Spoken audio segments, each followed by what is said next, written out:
This episode is proudly supported by Montague, handpicked for you. So the eating experience of our plums is sweet. That's a primary driver. It's got to be sweet, but it's also got to have enough acid, because the mix of acid and sugar is what gives fruit its flavour. And in a plum, it tends to be slightly higher acidity. And then a really nice, full, not dry, but juicy explosion of juice into your mouth as you bite into it. That's nirvana for us in terms of plum. For more information, go to montague.com.au.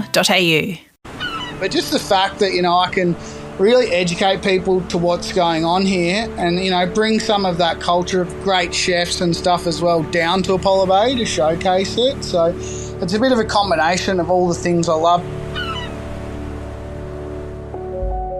This is Fishtales, a seafood podcast. I'm John Susman. In the early days, fishing was a small-scale, individual activity, and the fish caught was sold directly to local markets or intermediaries. However, as the fishing industry grew, it became increasingly difficult for individual fishermen to compete with larger fishing companies. This led to the formation of co-ops in order to pool resources and negotiate better prices for their catches. Fishermen's co-ops are organisations that are owned and controlled by the fishermen themselves. They were formed to promote the common interests of the fishermen, such as marketing and distribution of their products, and to ensure better returns for their catches. Apollo Bay is an important town for the Victorian seafood industry because of its location on the southwest coast of Victoria. The town is situated on the picturesque Great Ocean Road, a major tourist destination in the state of Victoria. The area is particularly well known for its rock lobster, abalone and oysters. The Apollo Bay Fishermen's Co-op has been central to the seafood industry of Western Victoria for over 70 years. The Apollo Bay Seafood Festival, which is anchored by and celebrates the Apollo Bay Fishermen's Co-op, is an annual event that celebrates the town's rich seafood heritage and provides an opportunity for local fishermen and seafood producers to showcase their products to a wider audience. Bill Hurley-Fraser is a local boy who is the organiser and convener of this great festival. Bill Hurley-Fraser here, just calling in from Apollo Bay. Got the nice view of the ocean out over the Apollo Bay Harbour.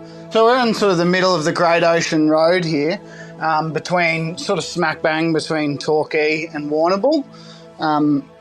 Down here is, the only operating co-op on the Great Ocean Road still, and one of only a couple left in Victoria. So I'm actually up in Alan, the manager of the co-op, is over in Europe at the moment, so I'm just making use of his office and keeping an eye on the boats and everything happening at the harbour here. Sort of, if you look up salty sea dog in the dictionary, there's probably a photo of Nick Polgeest or Russell Frost or one of those guys down here. Sort of, generational fishermen that have still got the boats that have been, in use since the actual co-op started over 70 years ago. So it's pretty special down here. Growing up in a regional fishing town can influence a person's life by installing a deep sense of connection to the sea and the natural environment, a strong sense of community, a strong work ethic and an appreciation of tradition, exposure to diverse cultures and an understanding of the importance of sustainability. So I was actually born in Queensland, but I moved down here at the young age of 2, and since then, my earliest memories are hanging out with the co-op with Dad, fishing for garfish off the rocks or calamari and, learning how to dive for abs and getting ockies wrapped around my face and stuff like that. So in the downtime, Dad was actually a chef down here at an old local restaurant called Green Acres, and they were sort of pretty well known for pioneering seafood back in that, early to late 90 period. Did a lot of stuff that wasn't really popular at the time, sort of bycatch sort of stuff and octopus, and some of the lesser known species like I was talking about, like boarfish and gurnet and harpooka, which are all, delicious eating fish, and people are all over that now. But back in the day, it was sort of, people were pretty surprised at that stuff on the menu. So. The seafood of Western Victoria is special because of its rich diversity of species, high quality, and a commitment by the local fisherers to sustainable fishing practices. The strong local seafood industry, combined with the regional food festival, are a key factor that contributes to the uniqueness and specialness of the seafood in the area. Yeah, so rock lobsters, our number one down here, definitely. The side of the building down here, we've got a giant Apollo Bay home of the southern rock lobster, so we like to definitely claim that as our own. We got quite a lot of giant crab out of here. Abalone and scallops are probably the biggest fisheries as well. The co-op's actually just invested in a new mini trawler, which is getting a bunch of interesting fish. Yesterday I had on the hibachi some great, silver dory and some boarfish and stuff that they've been bringing in. It's a bit of a mixed bag, but it's always awesome fish. Yeah, look, we're really happy with it. We're trying to promote it as much as we can and sort of see that next generation come through, which we are at the moment and which is really exciting. Obviously, there's been a few difficulties over the last couple of years with COVID and the problems with exports to Asia and et cetera, but we've sort of transitioned through that, and the town itself is buying more seafood than ever, and we're sort of selling more of it to a Victorian audience, which is really, really good for us, obviously. The fishing industry in Western Victoria has a long history, dating back to the early days of European settlement in the area. The industry's grown and evolved over time and has faced many challenges, including overfishing, changes in market conditions and competition from centralised fishing companies. The formation of the Apollo Bay Fishermen's Co-op was a response to these challenges, providing a way for the local fishermen to band together and better compete in the marketplace. The Apollo Bay Fishermen's Co-op has played an important role in the development and growth of both the fishing industry and of the town itself. As I mentioned earlier, over 70 years of operation, they've transitioned a lot. It was actually one of the first cool rooms and freezers on the whole Great Ocean Road back when it opened, and the whole town would come in and use those spaces. Over the years they've been through the barracuda industry to where it is now with southern rock lobsters and abalones being the big ones. So out behind where they do their fish and chippery, you can sort of, and the guys there are open to taking anyone on a tour of this. There's got all the lobster tanks and all the abalone tanks which pump all the salt water straight out of the harbour up in there, and then they keep the lobsters ready to go for market or for sale there or to ship off to the restaurant. So it's pretty awesome to get that sort of, backstage look at what's going on, and pretty open. All you need to do if you're in town is flag down one of the staff and they'll take you for a walk out the back.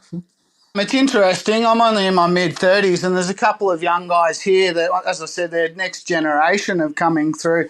Tom McTaggart's one of the young cray fishermen here, and it's super exciting to seeing him be able to not just rely on that overseas export as well, the fact that he can get rid of crays to these local businesses, to the Melbourne fish market and straight through the co-op as well. It's definitely really exciting, It's for a few years there, it was looking a bit grim of what was happening of, boats being sold and moving on and stuff, but I'm sort of seeing a bit of a resurgence at the moment. Tom's a classic one there. Like I said, Tim Harrington as well. He's also fishing down here. Yeah, it's really good. Regional restaurants play an important role in supporting local fishermen by buying and promoting local seafood, partnering with their local fishermen's co-ops, supporting sustainability and building community by hosting events and promoting local seafood festivals. The involvement of local restaurants in the Apollo Bay Seafood Festival has helped to ensure the survival and development of the local fishing industry and the community. I think everybody's going through this weird transition period post-COVID, but we've got some great restaurants down here in the Otways. My mate Julian Tisson, who's opened Grays down here, they get stuff straight off the co-op or some of the local fishermen. Just around the corner in Lavers Hill, we've got the Perch. They do some amazing stuff as well. And then, down the road, we had Frank with Movita for a while and Matt Germanchis, who's got a new project opening in there and also operates around the coast. And, of course, Dan up at Bray, he's a huge supporter of what we do down here, and he's always down here hanging out with the fishermen and seeing what, what's seasonal, what's best. So, we're on some of the best restaurants in Victoria, really. Returning home to a regional fishing port after travelling the world can be a mixture of feelings for a young man. Nostalgia for the familiar and comfort, culture shock for the differences, and readjustment to find a balance between his new experiences and perspectives and the life he's left behind. For Bill, it was a chance to re-engage in the town, the fishermen, and the seafood he loved. Look, I was sort of travelling and eating my way through Europe when my visa ran out, and I came back to Apollo Bay and was hoping to sort of, continue on what the original seafood festival committee did. They did a great job of getting the festival going, and 7 years they ran it for, and they were just, a bit burnt out as volunteers and stuff. So it was just good timing on my end, and I'd met up with a group of really interesting people that were sort of keen to continue what they had put together, but also sort of change the game a little bit. So, Marcus Nolly, who I still work with now, who's a member of the Rock Lobster Association, he's also a director of the co-op here and formerly on the board of Civ at the time. Rebecca Malherb, who was a former restaurateur who came down to Apollo Bay. Liz Waters, also another retired restaurateur and culinary teacher. So we sort of got together and sort of said, what is important to us, and put together our values. And we decided the best way of moving forward would be to actually move the festival from the big grass area foreshore that it was into the harbour. So a lot of difficulties with doing something like that. Sounds like a great idea, but, out on the end of the harbour where it's pretty windy and you've got, fueling stations and still an operational harbour. Definitely a few difficulties there, but over the last few years we've kind of honed it into what's such a unique thing that I think, people that come just absolutely love it and return every single year. The Apollo Bay Seafood Festival is special because it celebrates the local seafood industry, the local community and the regional food heroes through a combination of food, entertainment and education, all with a view to bettering the reputation and recognition for the region and its seafood. Yeah, so the middle weekend in February every year, it's a couple of weeks off now actually.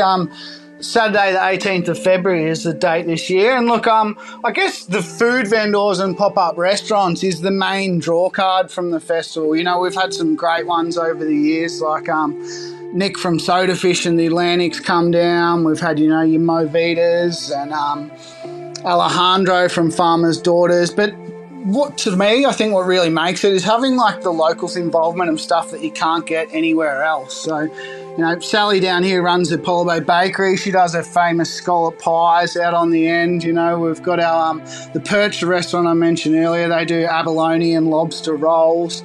We've got Mike from down the coast who runs a mussel farm, and he's also got a seaweed farm as well. So he comes down, does paella, and does also like a vegan version of a paella with his Undaria wakame that he's growing there. So, we've got stuff that nobody sort of else is doing, which sort of makes the festival, I think.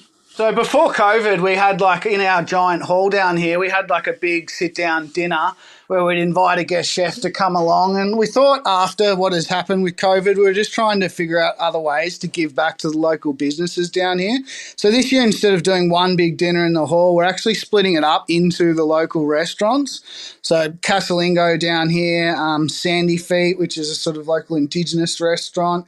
We've got the Perch and Grays as well. So they're actually doing their own dinners, and we've got a bunch of special guests, Richard Cornish and Hilary McNevin and such, who are festival MCs. We'll get along to those and sort of just educate people about, the history of the fishing and what it is that sort of makes us so special. So, just a nice way to give back to those local businesses.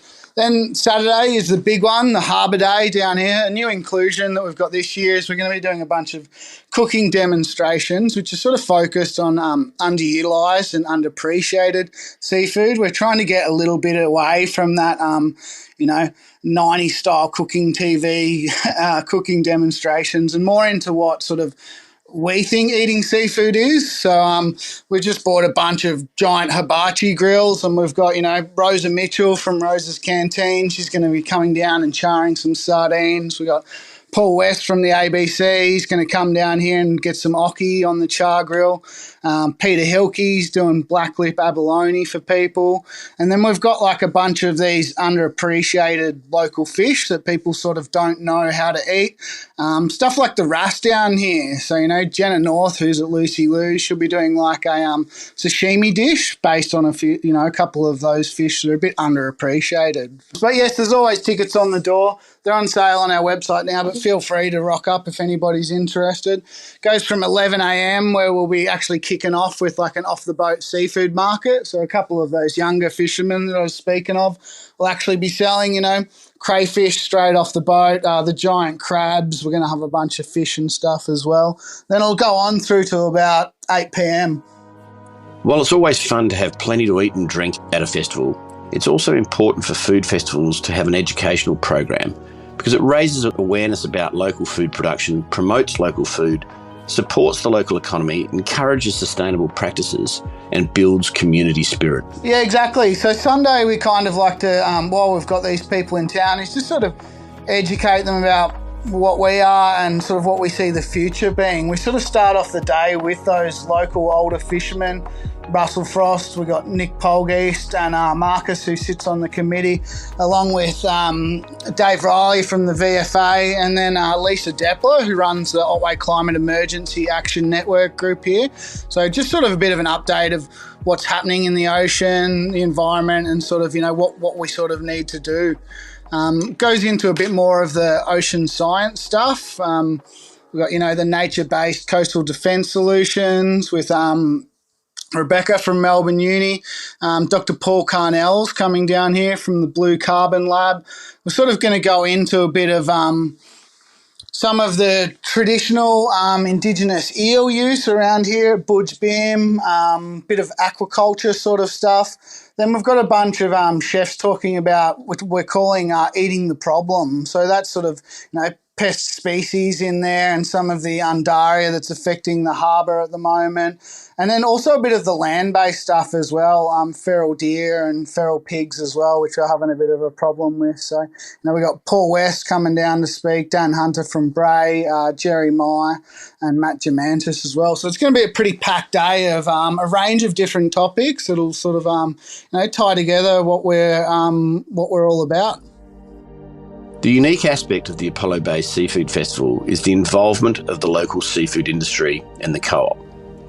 It's good to have local fishermen behind the Apollo Bay Seafood Festival because they bring their knowledge, expertise, support for the local economy and a commitment to sustainable practices, which is building the community, authenticity and direct connection to the seafood that is being served. Look, sort of when we first started, I'd be asking them for ockies and stuff, and they're sort of their worst enemy of the cray fishermen, and they were like, oh, we don't want, nobody will eat that, rah, rah, rah, and they didn't even want to bring them in for me and stuff. And now, they're selling them to me by 10, 20, 30 kilos at a time and stoked to be able to have stuff like that. So I guess some of the fishermen have just sort of changed with the whole sort of this world of, MasterChef and Anthony Bourdain on TV and stuff all the time. It's just sort of changed people's perception totally about food, of just being a bit more open to it. There's a fellow named Rowan Anderson who does a lot of cooking and travelling. In the first year that I took over, it was a bit of a satellite event we did on taking people through Occy from, of having a live octopus to eating it in the end. And literally we did all of that and just went out the back and dug a giant hole, filled it with, made a fire, put some grills over it and showed everybody how easy it is to actually do great octopus. And the 30 or so people who are there, they still come to every festival I do. They email me every year and saying, what's the dates? I want to book in. Like, it's those sort of little things I really think differentiate what we're doing and sort of grab people's attention. Apollo Bay is special for its location on the Great Ocean Road. Its natural beauty, rich maritime history, local seafood, historical sites, outdoor activities, and the great community spirit, which is embodied in the festival itself. I think that just the uniqueness of this coastline and the different sort of things that come in here. Like I mentioned giant crab earlier. If you asked 90% of the townspeople, they wouldn't even know that a giant crab comes into the harbour. Same with scallops, like people just sort of, think fish and think rock lobster, but there's all these different sort of stuff that you can actually have available straight off the boat. Pre-COVID, we, as part of the city deal, had a bunch of funding, which is going to be a redevelopment of the harbour. So that's going to be a game changer for what we do as a festival, but also the harbour there. Like, it's sort of the crown jewel of the town. And although the building's beautiful and we've got a great system set up, it's just can't take any more people as it is. So once this whole redevelopment happens, like we can fit tens of thousands of people down there with giant boardwalks and sort of really appreciate the area for what it is. So watch this space. It's going to be bloody amazing. The co-op's got this, the co-op's got the Tambo Bay that I mentioned earlier. I'm doing a project with them at the moment called the Local Cats Club. So literally as the boat's coming back into town, they send us a message up at the office at the Fisherman's Co-op, and they say, look, we've got so much of this and so much of that. And then we send out like a MailChimp newsletter to everyone in town and say, look, the Tamo's going to be here. The boys will be filling in about 3 hours. If you come down to the Pascoe Street shop, here's what came in on the boat and here's to get it. And, you know, people are eating it within 6 hours of it being caught. We've only sort of just launched it, but we've already got about 900 subscribers on here. So I don't think we've got that many people in town. There's probably a few people sitting back in Toorak getting the emails and wishing they were down here to get their hands on some of that seafood, I reckon. Yeah. Bill's enthusiasm and commitment to the Apollo Bay Seafood Festival is all about ensuring both the region and visitors alike all appreciate the importance of what is caught in the local waters and why it's so special. His plans to grow a network of seafood festivals which celebrate the seafood is really exciting. Oh, when I was younger, I never sort of seen, you know, a position like this to be available. I always thought I was going to have to go and, you know, work in Melbourne on major events or down the coast somewhere. But just the fact that, you know, I can really educate people to what's going on here and, you know, bring some of that culture of great chefs and stuff as well down to Apollo Bay to showcase it. So it's a bit of a combination of all the things I love, particularly with the events of, you know, managing the music and what sort of happens there and combining all these great chefs into conversation panels and cooking demonstrations. It's just sort of the complete package. And, you know, it's sort of really reignited my love of food and seafood in particular. And, you know, the fact that I don't have to sit in the trenches as a line chef anymore is a huge positive as well. And then, like, my long-term vision is sort of connecting all the co-ops in Victoria and all the festivals as well, sort of marketing as one. We're all trying to do the same thing, really. So I think there should be a sort of connection throughout, and then we can get through to all of Victoria and all of Australia. Having young locals running regional food festivals is important because they bring a fresh perspective, connection to the community involvement, representation, networking, and a sense of sustainability to the event. Bill Hurley-Fraser and the team at the Apollo Bay Seafood Festival are an exciting professional team of locals who are committed to building the recognition and reputation of the seafood of Western Victoria. By raising the profile of the local area, the fishermen and importantly the seafood itself, they're playing an important role in delivering a strong, sustainable future for Apollo Bay.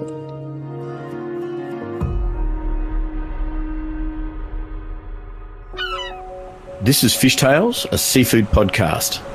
A Deep in the Weeds production. I'm John Susman. Follow us on Instagram at Fishtales Seafood Podcast or email us at fishtalespodcast@deepintheweeds.com.au. Stay tuned for more tales from beneath the surface of the seafood world every Friday on your podcast app.